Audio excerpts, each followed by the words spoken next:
semua? Apa kabar? Baik. Ya. Jadi hari ini kita akan belajar tentang, bisa lihat ya? Nah, jadi kita akan belajar tentang literasi algoritma dan konten digital. Nah, apa itu algoritma, apa itu konten digital? Sebentar kita akan pelajari. Jadi ini adalah salah satu materi di kecerdasan keterampilan artifisial atau yang biasa kita kenal dengan AI. Ya. Jadi Pak Guru minta tolong disimak-simak baik-baik segala pengertian, contoh kah atau apapun itu nanti yang Pak Guru jelaskan, kan nanti ada kuis. Gitu ya. Nah, apa tujuan dari pembelajaran kita di pada materi ini? Jadi pertama itu tujuannya adalah supaya kalian paham konsep dasar algoritma itu apa sih, pengertiannya apa sih, contohnya apa sih. Nah, selanjutnya bagaimana kita menyusun yang namanya algoritma. Kalau kita membuat sebuah program atau games kah atau aplikasi kah, itu harus ada instruksinya. Ada langkah-langkah yang harus kita buat. Kalau tidak akan bisa berjalan dengan baik. Dan itu juga harus dia tidak cacat begitu. Terus nanti kita juga buatkan, jadi dalam langkah-langkah itu ada yang namanya kita buat dulu dalam bahasa sehari-hari atau bahasa alami. Misalkan kayak membuat apa begitu, nanti kita harus buat dulu dalam bahasa sederhana. Lalu kita buat flowchartnya, lalu nanti ada juga kita buat kodenya, tergantung dari aplikasi apa yang kita gunakan nanti, seperti itu. Nah, jadi pertama adalah kita harus bisa buat bahasa alaminya atau bahasa sehari-hari. Lalu kita buat dia dalam bentuk skema atau flowchart, gambarnya begitu.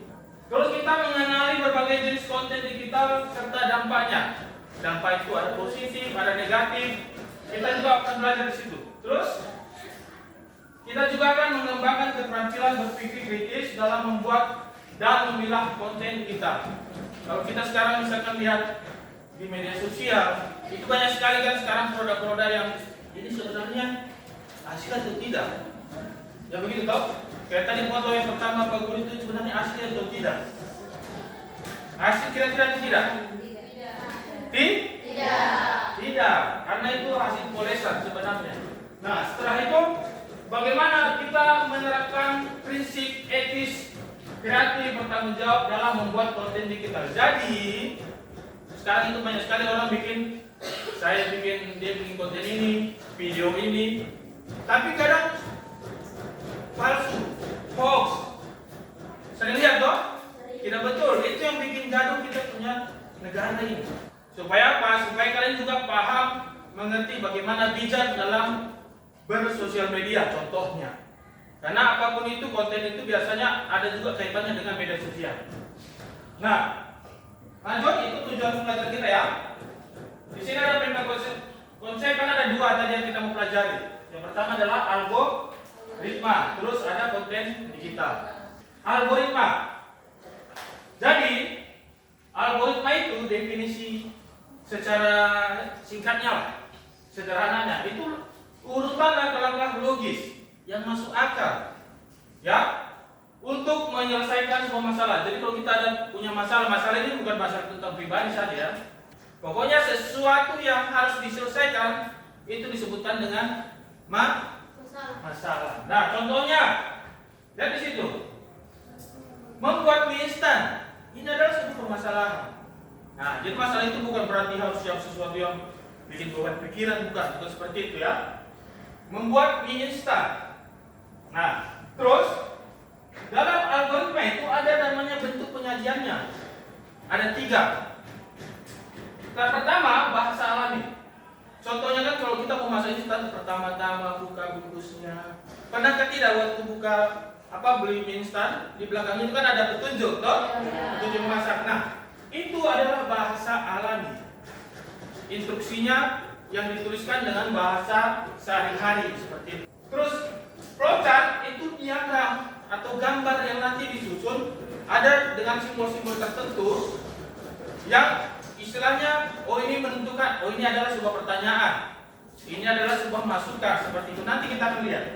Tujuan daripada ini adalah supaya memperbaiki kita punya cara berpikir. Kadang kan Pak Guru sering bertanya, ada sebuah masalah seperti ini, kira-kira bagaimana cara kita selesaikan? Itu lain Pak Guru tanya, lain dijawab. Kalau kita pertanyaannya mengapa, jawabnya apa? Karena. Ini tidak, malah jawabannya lain begitu. Kalau ditanya mengapa, pasti jawabannya harus ada karena atau sebab, ya toh? Nah itu juga sesuatu yang harus dipikirkan, jangan asal jawab-jawab, tapi tidak itu. Nah itu tujuannya daripada kita belajar tentang algoritma. Selain kita nanti jadi programmer kah atau apakah begitu. Nah ini definisinya. Nah sekarang tadi kan ada penyajian ada 3 toh.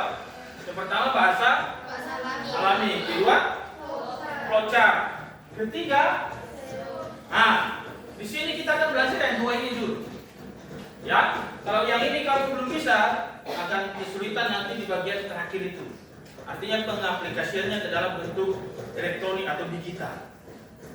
Nah, kita bahasa ini, bahasa pertama bahasa dalam istilahnya kita menjelaskan ke orang lain lah. Nah, kalau kita sudah bisa menjelaskan ke orang lain, kita bisa gambarkan dalam bentuk sebuah gambar. Setelah itu baru kita sudah gampang ini untuk menerapkan.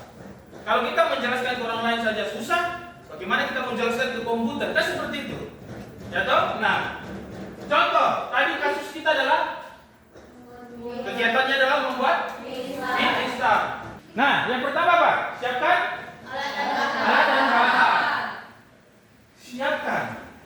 Ingat, ada kata-kata nanti menyiapkan, ada memasukkan, ada juga pertanyaan, sudahkah belum? Seperti itu. Kita perhatikan bahasanya ya.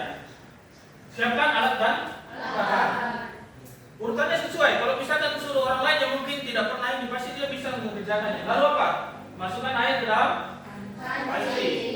Selanjutnya nyalakan kompor. Terus oke, stop sampai di sini. Nah, itu kan masuk akal. Kan tidak mungkin kita langsung misalkan letakkan kompor, masukkan air ke dalam panci. Urutannya tidak sesuai begitu. Terbalik. Atau tiba-tiba ada perintahnya masukkan ini ke dalam mangkok, padahal dimasak saja belum. Nah, itu makanya kita tadi bilangnya harus logis. Tuh, bagaimana kalau misalkan disuruh masukkan ke dalam mangkok, masak saja belum? Kan begitu toh? Nah, lanjut, tunggu hingga air mendidih. Lihat, ada disuruh menunggu. Nah, lanjut, jika air sudah mendidih, nah itu kan pertanyaan toh? Ketika kamu masak, kan ada pertanyaan, ini sudah mendidih atau belum? Kalau belum, apa yang kamu lakukan? Tunggu, kembali lagi kan? Tunggu hingga air mendidih. Nah itu nanti ada simbolnya juga kita buatkan. Kalau misalkan airnya sudah mendidih, apa yang kita lakukan? Hah? Ya, masukkan minyak. Jadi ada, apakah sudah mendidih?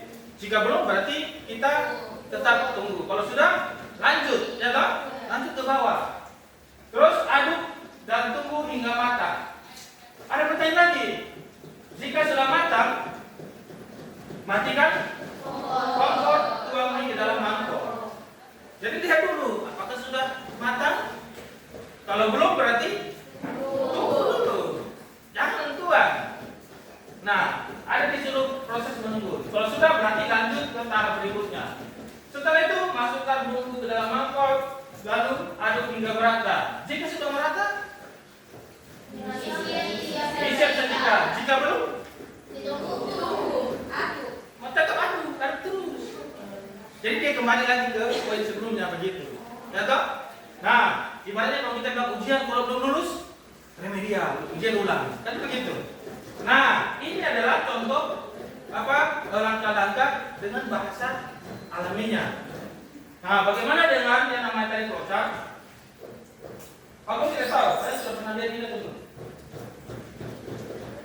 Nah, jadi di bagian flowchart ini ada simbol dan keterangan. Ini masih sedikit, sebenarnya masih banyak lagi.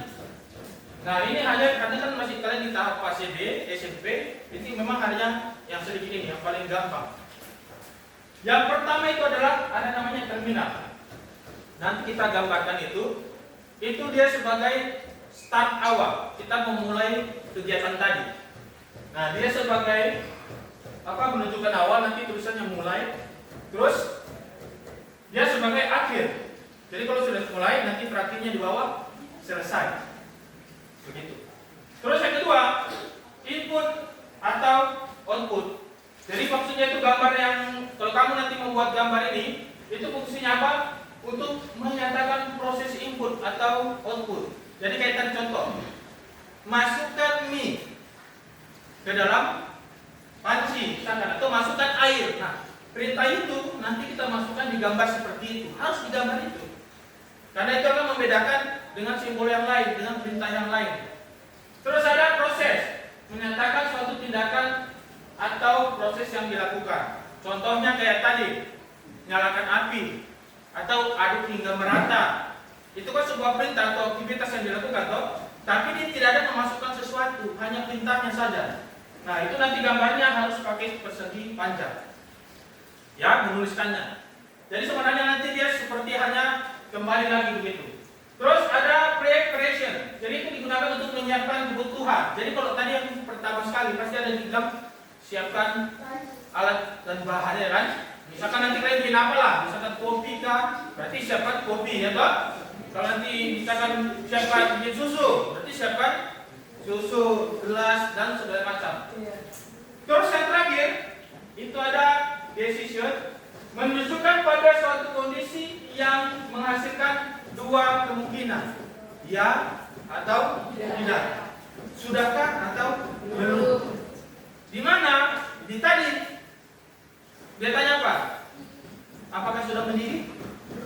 Nah, kalau misalkan belum, nanti ada tanda jawab kembali lagi ke atas. Gitu. Nanti ada contohnya. Nanti kita kerja. Jika sudah, baru lanjut ke bawah.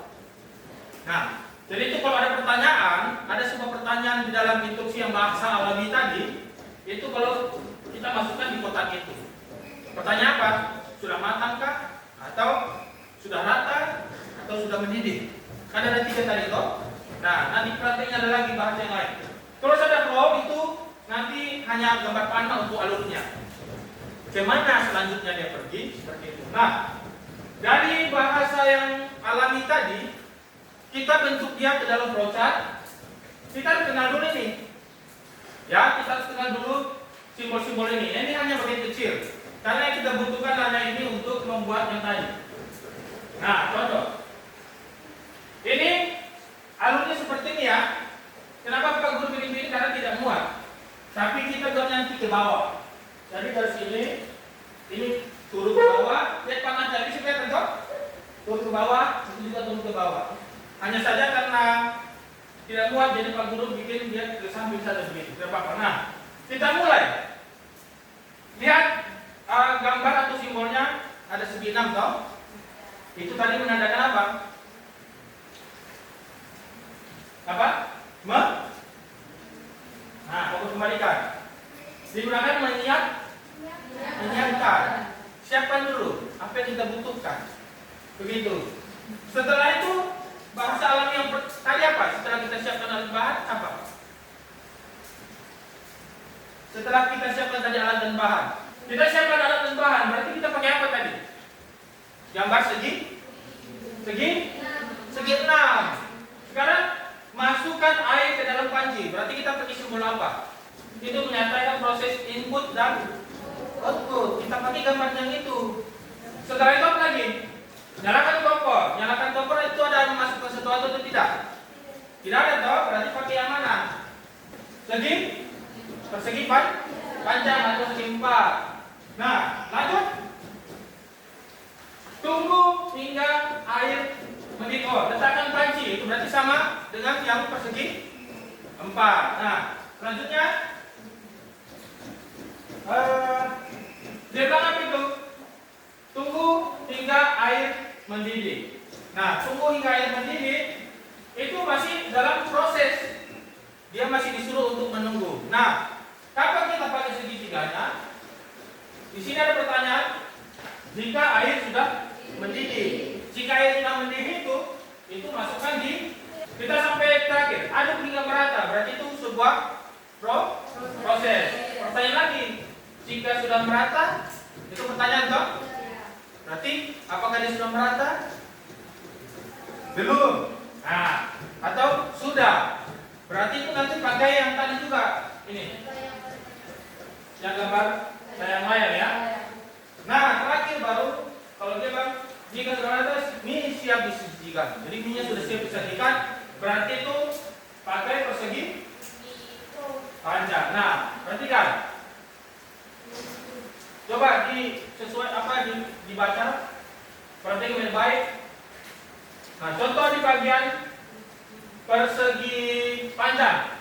Nah, di persegi panjang itu semuanya disuruh melakukan aktivitas, tapi tidak ada memasukkan sesuatu ya toh? Nah, sedangkan di jajaran genjang, tahu jajaran genjang toh? Pokoknya ini beginilah, ya kan?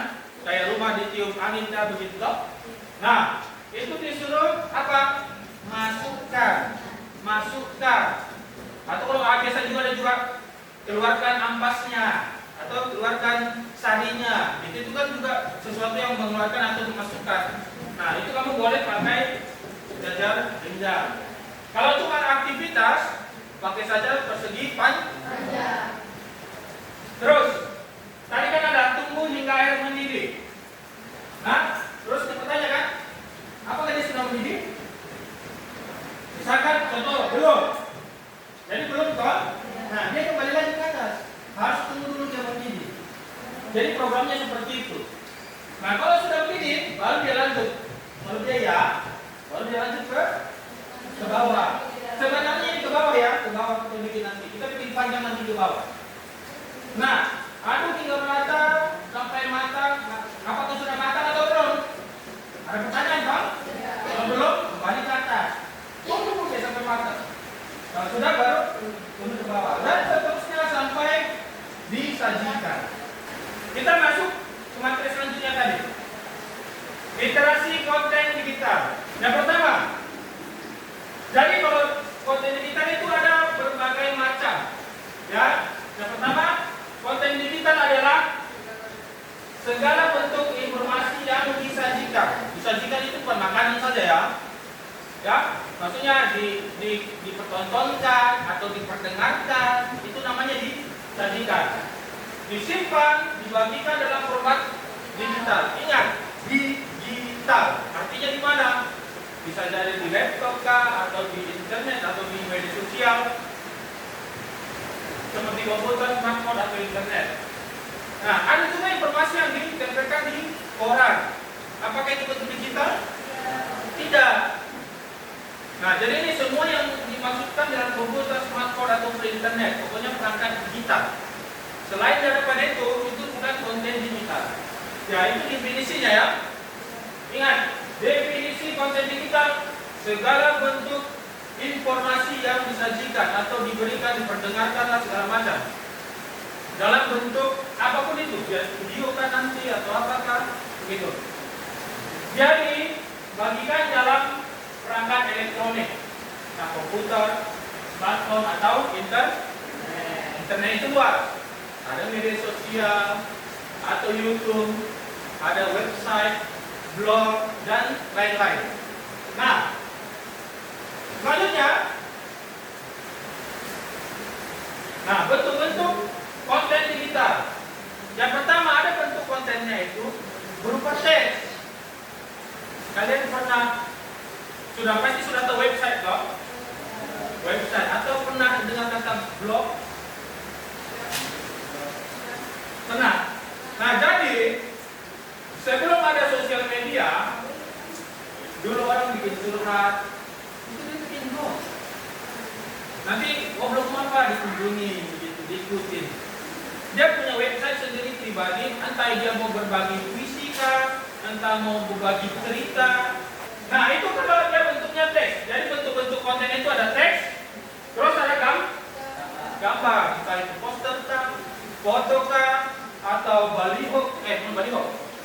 Nah, pokoknya yang bergambar lah, sifatnya gambar saja, tidak ada audionya atau tidak bergerak. Terus ada audio. Jadi audio sekarang itu ada seperti podcast. Terus ada bentuk vlog, terus apa lagi? Video edukasi, reels atau TikTok atau YouTube, apalah segala macam. Terus ada multimedia interaktif seperti game, aplikasi atau presentasi yang seperti Pak Guru sedang menggunakan, ya toh? Jadi ada berapa bentuk konten digital? Ada berbentuk teks, berbentuk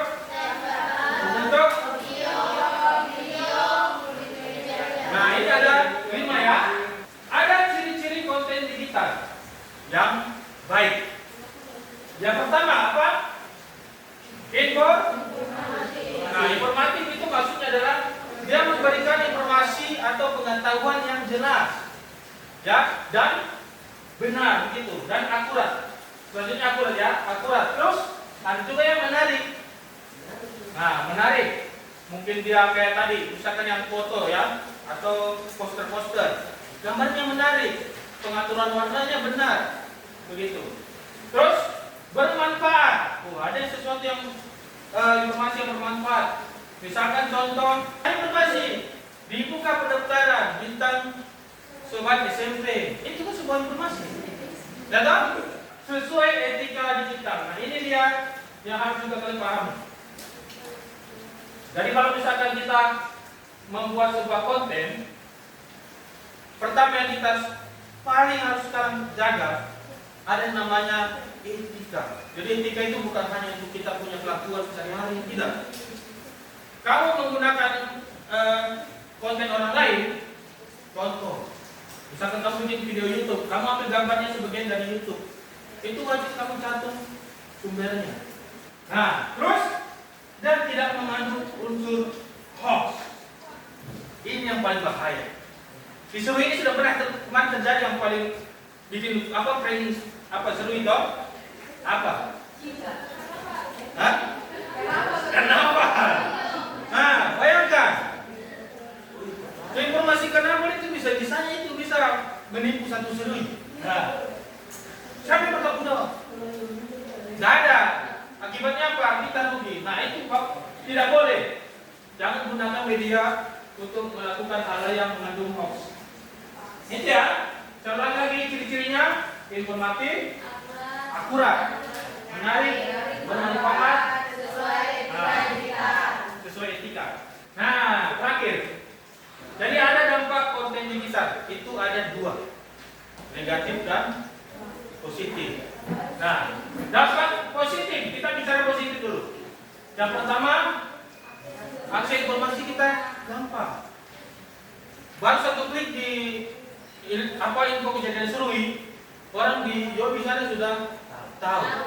Kalau dulu terada, itu tunggu dulu yang mau informasi dia pergi ke Yobi dulu naik taksi, sampai di Yobi baru bisa untuk berapa jam. Sekarang satu klik itu bisa sampai di Pak Guru punya kampung Medan sana.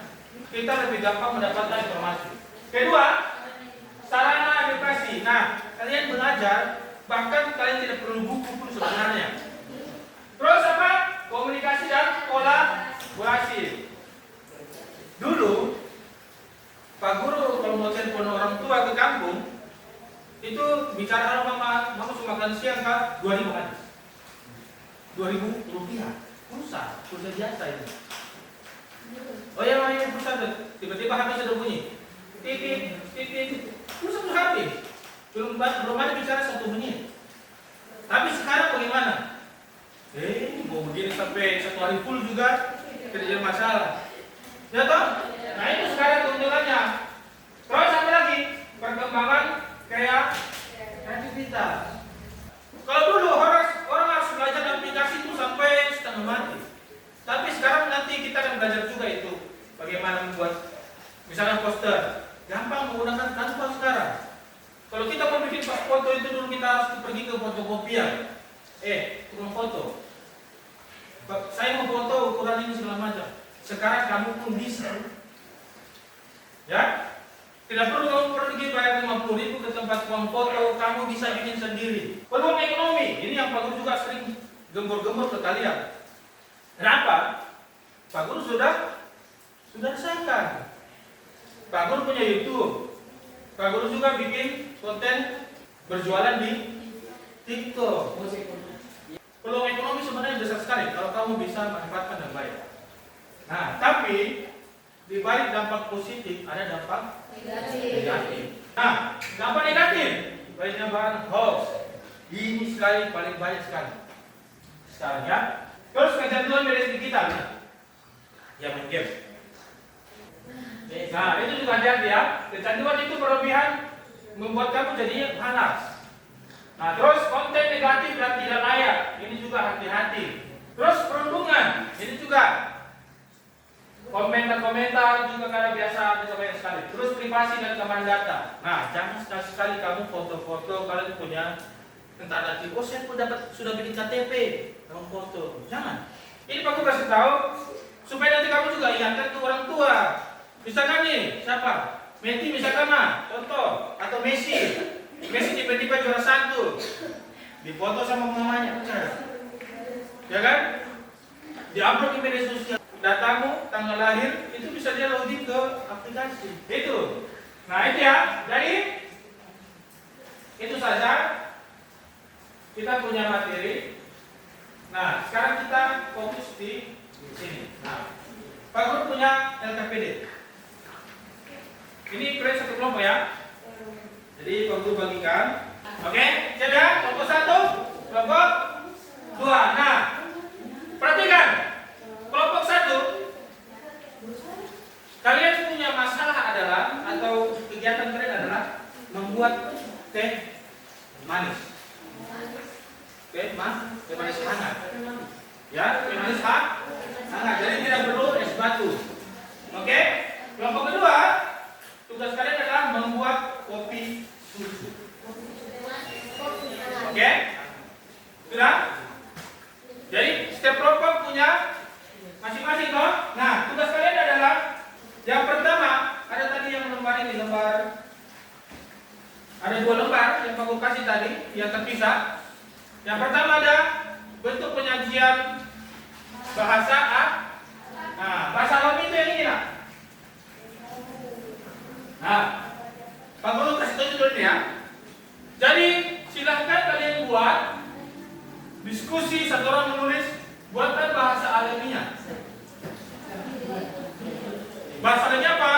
Kelompok ini tadi buat teh manis dan ini tadi buat apa? Kopi susu. Nah, itu contohnya, itu buat mie instan. Nah, tugas kalian buatkan langkah-langkahnya dalam bahasa alami. Nah, kalau sudah selesai, baru masuk di flowchart. Ini flowchart ini nanti kamu gambar dia seperti yang tadi itu. Gambar ke bawah, kalau tidak cukup nanti aku kasihkan satu kertas kosong dan kita hektar. Ya, bikinnya ke bawah supaya enak gambarnya. Ini kertas masih ada. Ya, jadi silakan kelompok 1 membuat teh manis hangat, kelompok 2 membuat kopi susu.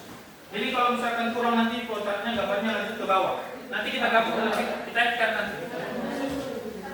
Ya, buat dulu yang bahasa alaminya, coba diskusi. Bahasa alaminya contoh di depan, nanti kalau sudah Pak Guru munculkan yang contoh ini. Nanti Pak Guru arahkan kalau ada salah. Berarti kira-kira apa yang kita lakukan dulu? Siapa? Ada tambahan apa saja yang dituliskan. Tapi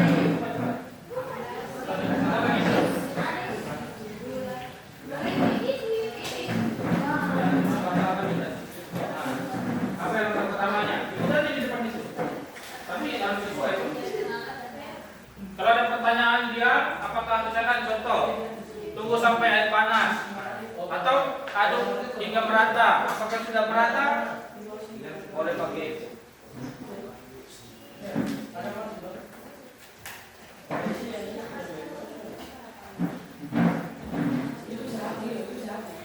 Nah, satu tulis. Nah, kalau itu kan sudah ada tulisannya satu orang yang menggambar tuh. Iya, pakai pincel supaya bisa diperbaiki. Kalau supaya kan ini bisa untuk yang menggambar program itu, kalian pakai pincel duluan. Yang gambar siapa? Itu pakai pincel gambar. Jadi start itu mulai lihat Mulai itu dari yang gambar kapsul dulu. Nah, terakhir baru ini. Yang pertama itu, yang kedua juga pasti sama, menyiapkan dulu toh. Nah, yang kamu harus cari tahu yang paling harus ini yang setelahnya. Kalau yang pertama dengan yang kedua itu pasti sama, karena menyiapkan dulu.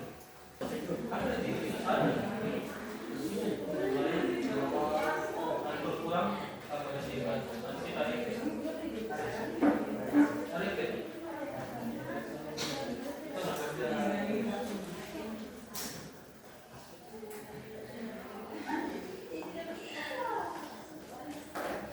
Bagian halaman kedua.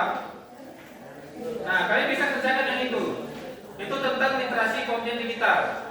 Contoh ada kamu cari 3 contoh konten digital yang kamu lihat. Entah itu konten video kah, konten kamu pernah atau konsumsi konten digital siapa? Tentang apa dia kan? Misalkan kalau Pak Guru misalkan contoh, oh kontennya Deddy Corbuzier, podcast Deddy Corbuzier. Dampak positifnya apa? Dampak negatifnya apa? Tidak ada benar, tidak ada salah di situ, karena itu semua menurut pendapat kamu.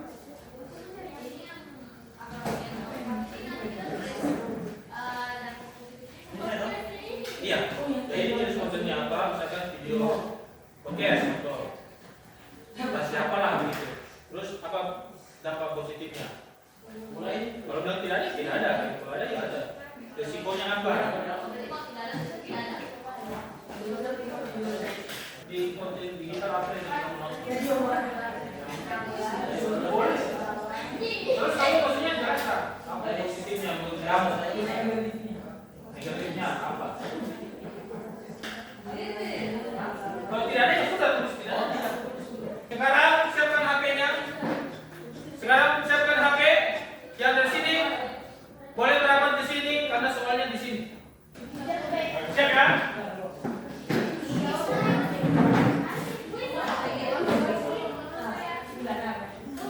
Nah, pertanyaannya adalah ini seputar yang tadi kita pelajari.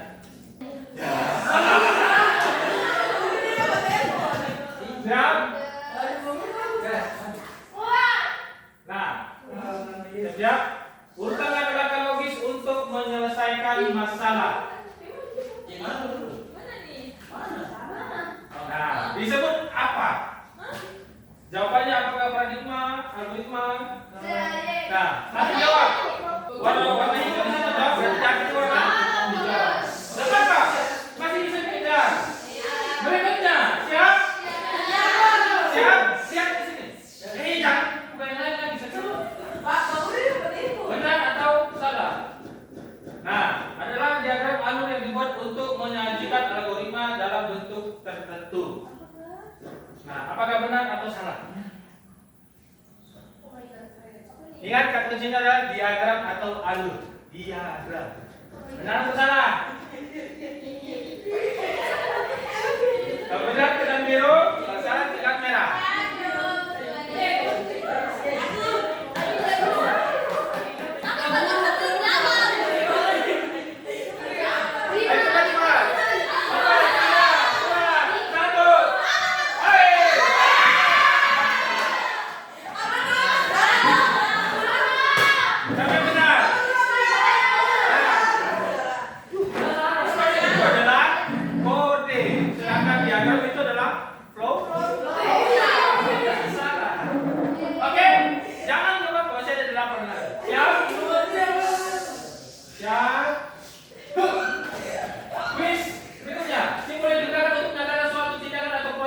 Yang dilakukan, ingat simbolnya apa? Nah, ini untuk apa? Jadi kalau misalkan terminal tadi, terminal itu kan yang lonjong toh. Kalau output yang mana? Jajar? Proses? Proses apa? Yang bersifat? Kalau decision? Nah, belah ketupat, itu layak toh. Oke. Bapak, berikut ini yang bukan merupakan jenis konten digital adalah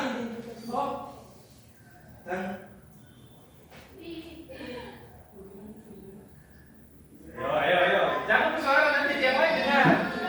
Iya dong.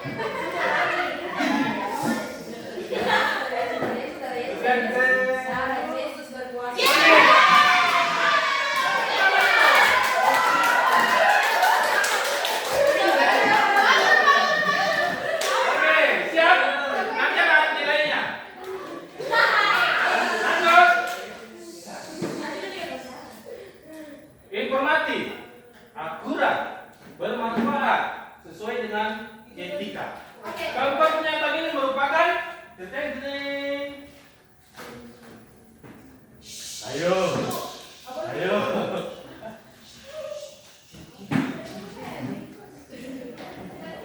Ayo, ini jawabannya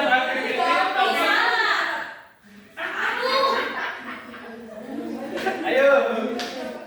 Oke.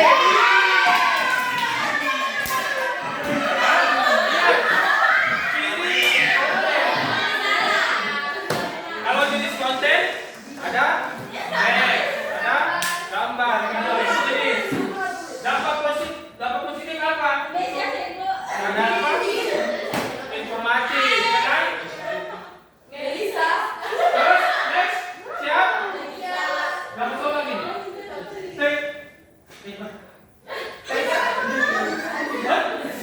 Segala bentuk informasi yang disajikan dan dibagikan dalam format digital merupakan definisi. Kamu salah banyak sekali. Jangan sampai salah.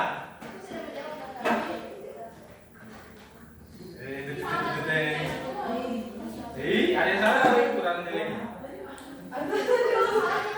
Segala bentuk informasi yang disajikan dan dibagikan dalam bentuk format digital merupakan definisi dari apa?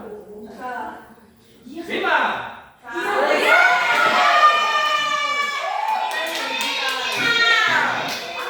Konten kreator itu orangnya. Konten elektronik tidak bersama ada. Oke, sekarang kayaknya terakhir apa? Konten digital yang tidak melanggar hak cipta atau tidak mengandung hoax merupakan ciri konten digital yang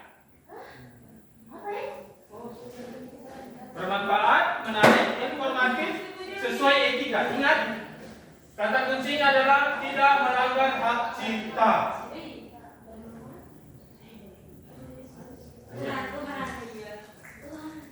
Ayo, 10, 9, 8.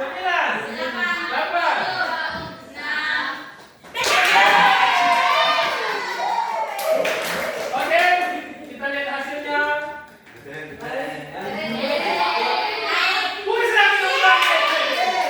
Yang bukan merupakan. Siap? 1, 2, 3.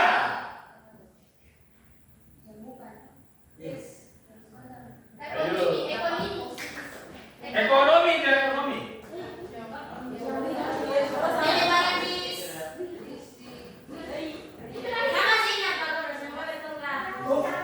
Ayo. Terakhir ini. Dadah, balik bro. Jangan Ivan. Oke. Ingat, this ada kebalikannya. Ya, tidak. Oke, kita lihat hasilnya. Salah satu contoh dampak positif konten digital dalam peluang ekonomi. Ya, dalam peluang ekonomi. Nah, konten belajar negatif apa? Interaktif, konten affiliate, konten podcast, konten apa? Aku sudah cerita tadi. Itu Pak Guru punya itu juga. Ayo.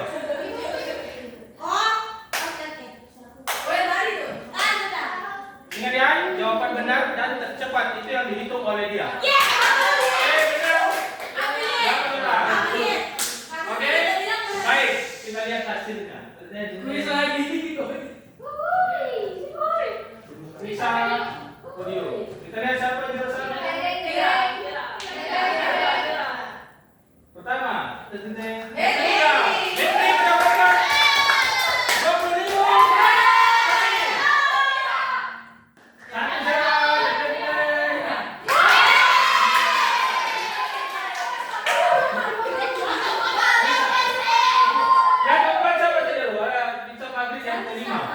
Tadi kelima. Tenang, masih ada pertemuan berikutnya. Setiap pertemuan pasti ada kuis. Kita akan belajar membuat. Yang pertama, kita belajar buat poster dulu. Ya, kita buat konten digital berupa gambar. Nanti temanya kita tentukan baru kita buatkan dulu ini sketsa, lalu kita gunakan Canva saja, lebih gampang. Ya, mudah-mudahan kontenmu bisa kita masukkan nanti di kita punya Instagram begitu ya. Oke, itu saja mungkin pertemuan kita. Nanti sampai ketemu di pertemuan selanjutnya. Oke, itu saja dari Pak Guru. Terima kasih untuk waktunya.